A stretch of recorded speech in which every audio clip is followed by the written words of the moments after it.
So, turns out that I have a lot to say about this episode, even before I knew it was going to air. The biggest mistake with these characters was the showstoppers, where we learned what their special talents were before they did. That's not great for dramatic tension. You know, I never really cared about Diamond Tiara.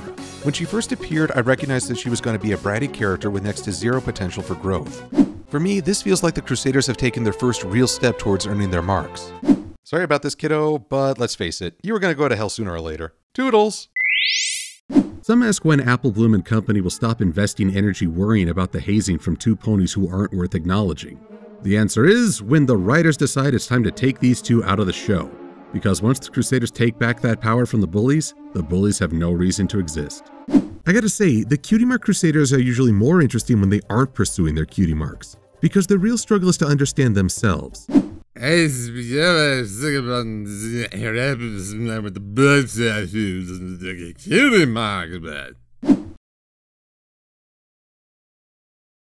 really need to reevaluate my life.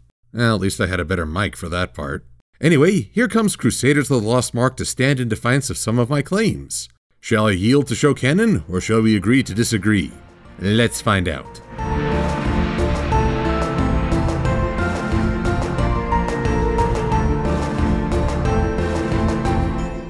Musicals. In my time within this fandom, I've learned one simple rule. If it's a musical, duck and cover because it's about to go down! Episodes like Magical Mystery Cure and this episode made me realize how musicals are a mixed bag. On the one hand, the music can offer some truly memorable pieces, and it helps abridge storytelling.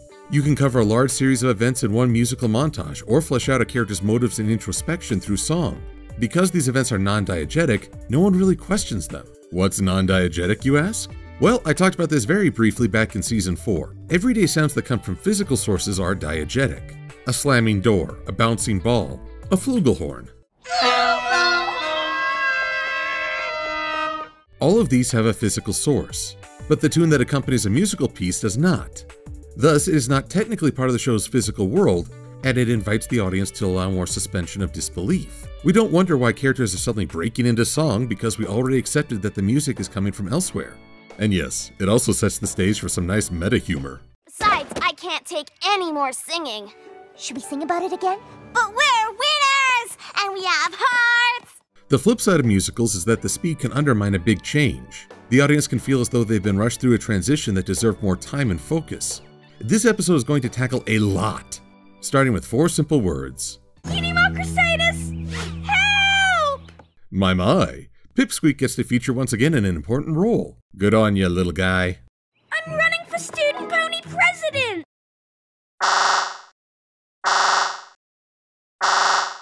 My. Reviewing an episode featuring a school-level election during a tumultuous national political period? What could go wrong?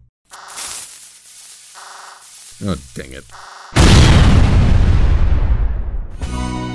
So, Pip, how would you help the school if you were elected student pony president? Well, let's take a look at his card from the official MLP game. When I'm elected, we'll build a wall around the playground, and the school board is going to pay for it. That's always encouraged. Oh. Oops.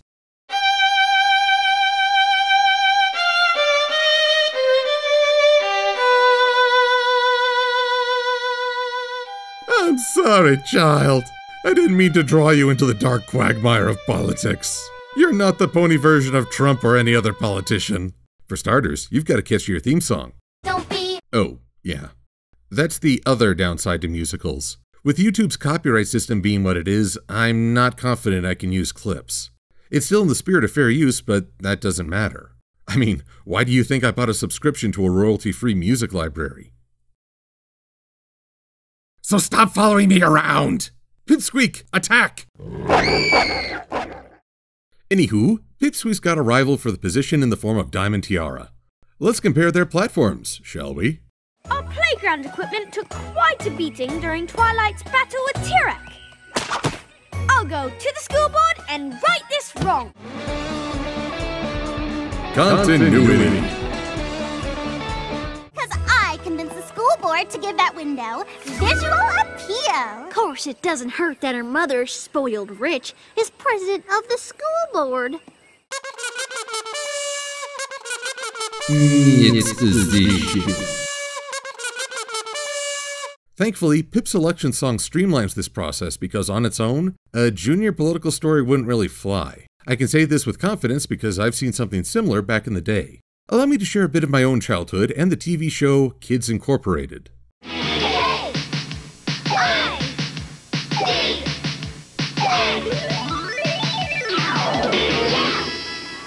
You want to talk about musical copyright? Picture a slice of life show where kids sing covers of pop songs every episode. The show was in a similar vein as My Little Pony as it tried to teach morals and lessons through stories. The episode Mr. President featured one of the characters entering a student election against a bratty, stuck-up rival. Hey Richie, what are you gonna promise us? I promise to do the best job I possibly can. And of course he won because he was nice and the girl was mean. It was a very clean-cut, be honest and nice parable, but maybe too simplified. The lead character never had to prove himself in the role because it was forgotten by the next episode. That's why I appreciate what Crusaders the Lost Mark does. In this episode, Pipsqueak wins less than 7 minutes in, and there will be consequences. Starting with old Diamond Tiara, who mouthed off at her best friend. You didn't vote for me? No, I didn't. How long had fans dreamed of the day when Silver Spoon would break ranks? I know folks hope for it after Family Appreciation Day, in which Silver Spoon seemed more willing to go along with others than Diamond Tiara. But I think the idea was there before. Why? Because Silver Spoon was never the planner. She always followed Diamond Tiara's lead, even when that meant being cruel. So it's gratifying to see her step out from Diamond Tiara's lead and assert herself as an individual. Of course, without her one constant companion, Diamond Tiara's officially bottomed out. You want to know how? Sorry, I'm not allowed to speak. Dang, I'ma call you Silver Sass. I know Diamond Tiara's been pretty awful, but we should probably make sure she's okay. Okay. Forget cutie marks. Can we get these 3 halos? Maybe a little sainthood? I mean, this is the pony who has done her best to make them miserable at every turn. They've gotten to bask in her defeat for all of 3 seconds before they acknowledge. Just because she's never cared about any pony else's feelings doesn't mean we shouldn't care about hers. In so many ways, this is the healthiest attitude they could take. We can't control how other people act, but we can master our own actions. And before folks might dismiss this as something only preached to children, we're still trying to convey this message to people much later in life. Case in point. I'm not doing this because I want to beat someone, or because I hate someone, or because I want to blame someone. It's not because it's fun. God knows it's not because it's easy. It's not even because it works, because it hardly ever does. I do what I do because it's right, because it's decent, and above all, it's kind. Just kind. See, kids, your kindness is ranked up there with a guy who's been at this for over a millennia. Yet time is indeed a factor here. This episode is moving between points so fast that I feel we haven't had a moment to process one event before another begins. Yet ultimately I celebrate Apple Bloom, Scootaloo, and Sweetie Belle's empathy. Which brings us to the most unlikely of events, Diamond Tiara's reformation, which is no small feat since we've had 4 seasons to bear witness to her as a spoiled and malicious brat. The time has come for finger-pointing, and most of them are squarely aimed at the parent. Yeah. But imagine if you lost one of those blank flakes. So this is Diamond Tiara's mother, Spoiled Rich. Since Filthy Rich is a pretty decent guy, Equestria Girl's version aside, I guess the staff figured that her mother would be the better— Oh, sweet Mama Jama, what is wrong with her snout? Sorry, that slipped out. Anyway, we're at the point where we're supposed to transplant all the ill will from Diamond Tiara towards her mother. But here's the thing. Spoiled Rich didn't tell her daughter to blackmail the CMC. She didn't say, corrupt that pony from Manhattan. She certainly didn't instruct Diamond Tiara to go after Scootaloo's inability to fly.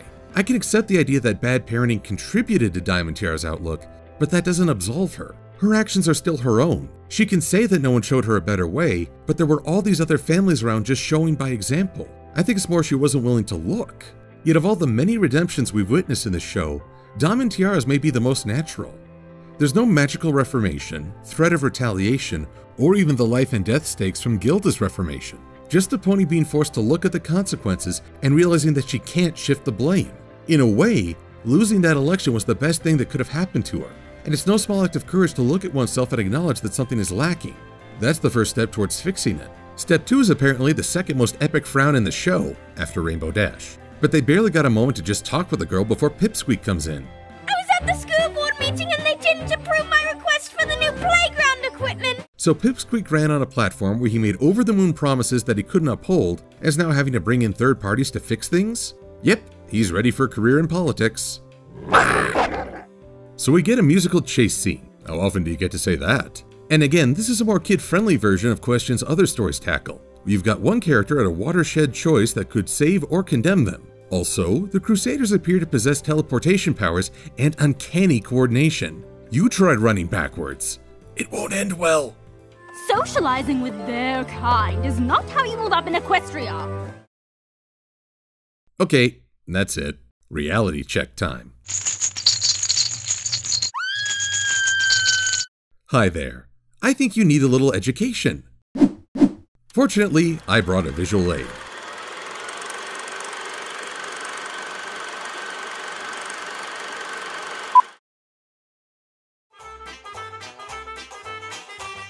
Say there, young socialite. You look like someone who's moving up in the world. I want to marry money so I never have to work an honest day. Well said. Then maybe you should consider the latest and greatest social tool, nepotism. Opening doors to opportunities you never knew existed. With just the right relations, you can find yourself being invited to fancy parties, lodging in premier locations, and having the chance to hobnob with the flakiest of the upper crust. Sounds neat, but I don't have any upper crust relations. Worry not, future disappointment. All you need to do is cozy up with a friend of the higher-ups. Get on good terms, and before you know it, you'll be rubbing elbows with royalty and riches galore. Wait a minute. Didn't the main six earn all that by, saving the world? Fair point, young squire.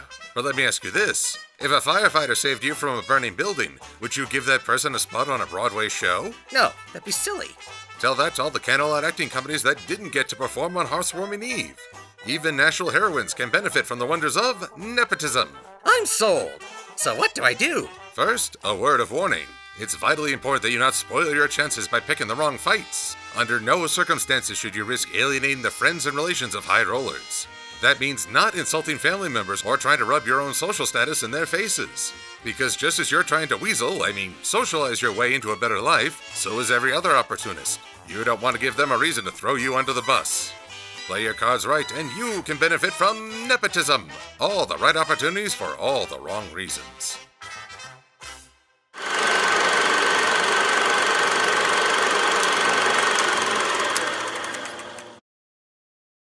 So, yeah. You're dumb. Like, really dumb. You're insulting the siblings of 3 national heroines and Princess Twilight's protégés while going on about social advancement. I hope you enjoy being a moderate mackerel in the shallows, because you just made enemies of the really big fish. Anyway, Diamond Tiara finally makes the right choice, because we've only got a few minutes left in this here episode. But then I finally realized I wanted something you don't have. Friends!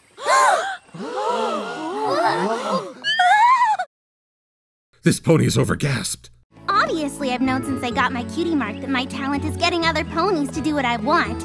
I just asked my father if he could donate the money for the new playground equipment. My goodness, that was swift. Again, the biggest hurdle for this episode is that we're moving point to point with barely a moment to breathe. No sooner is Diamond Tiara siding with the Crusaders than she's got a whole new playground set up. Plus, she's made friends with the strongest filly in Equestria. And we're still not done. Want to just focus on helping others find their cutie marks? Yeah!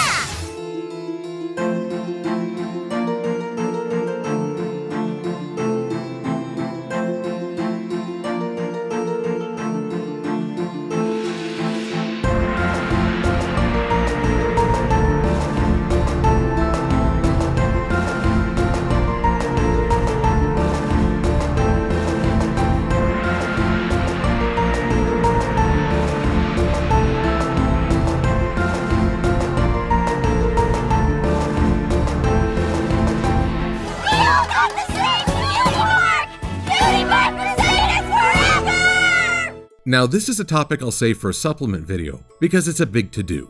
But at the same time, it is a relief to put this issue to bed. No more gonna get our cutie mark storyline, because that was usually the Crusaders' least appealing idea. They're way more fun and endearing when they're tackling a challenge as themselves, without ulterior motives. And though there is the promise of adventures to come, we wouldn't really get to see the next stage or further development until the next season. The same can be said for Diamond Tiara, who has appeared much happier in the background of several episodes, but as of Season 7's end, she has not yet had another speaking role. So as the Crusaders get to celebrate their victory, what can I say about this episode? It started out as just a normal Crusaders episode, shifted to developing their 2 antagonists into something more, closed the book on one phase of their lives while promising a new adventure, and somewhere in the middle, the fillies and colts of their class got to take part in an episode again. Haven't had that since Twilight Time. Speaking of princesses, how do you think Luna feels? She got to mentor each of them at least once throughout the series, and now she gets to see them mature. I'm betting she's pleased as can be. I too am pleased with this episode. It did a lot, and I appreciate that it kept flipping around expectations. That's not to say that the rushed pace isn't noticeable. I wonder what might have happened if the staff had had more episodes to develop all this. In the end, I accept that this is a show that can feature arcs, but each episode must function as a self-contained story. So Crusaders of the Lost Mark accomplished a lot with little time to spare, and I'm glad we got to see the Crusaders achieve their goal. Plus, I can appreciate their Cutie Mark's aerodynamic nature. I'm Silver-Quill. Thanks for watching.